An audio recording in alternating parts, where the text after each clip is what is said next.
नमस्कार, मैं हूं वीना और आप देख रहे हैं राष्ट्रीय जगत विजन न्यूज। छत्तीसगढ़ के बहुचर्चित शराब घोटाले के मामले में क्या पूर्व मंत्री कवासी लखमा को जमानत मिल जाएगी और क्या कुछ कहा कोर्ट ने, देखिए हमारी इस खबर में।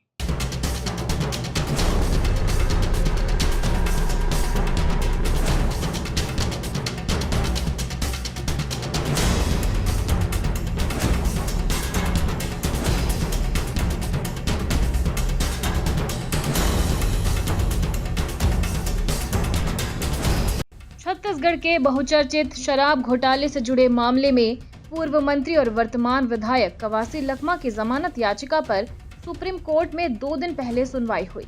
अदालत ने फिलहाल अंतिम आदेश पारित नहीं किया और मामले की अगली सुनवाई की तारीख 20 जनवरी तय कर दी है। मुख्य न्यायाधीश न्यायमूर्ति सूर्यकांत की अध्यक्षता वाली पीठ ने कहा कि इस प्रकरण में उठाए गए सभी बिंदुओं की गहराई से समीक्षा अंतिम सुनवाई के दौरान की जाएगी।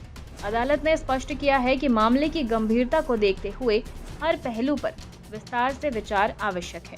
राज्य सरकार की ओर से पेश वरिष्ठ अधिवक्ता महेश जेठमलानी ने जमानत पर शीघ्र निर्णय का विरोध करते हुए कहा कि जांच अभी जारी है और इसमें मंत्रियों, राजनीतिक पदाधिकारियों और वरिष्ठ अधिकारियों की कथित मिलीभगत सामने आई है।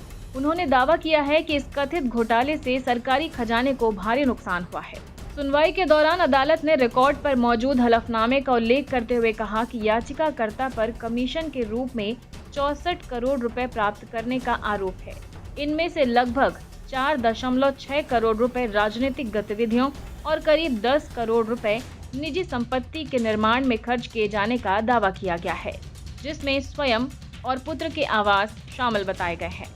वहीं याचिकाकर्ता की ओर से वरिष्ठ अधिवक्ता मुकुल रोहतगी ने दलील दी कि कई सह आरोपी पहले ही जमानत पर रिहा हो चुके हैं।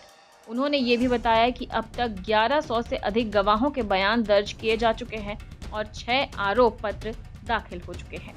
पीठ ने कहा कि इस स्तर पर किसी निष्कर्ष पर पहुंचना उचित नहीं होगा। अब सभी पक्षों की निगाहें 20 जनवरी को होने वाली अगली सुनवाई पर टिकी हैं, जहां कवासी लखमा की जमानत याचिका पर आगे की दिशा तय हो सकती है।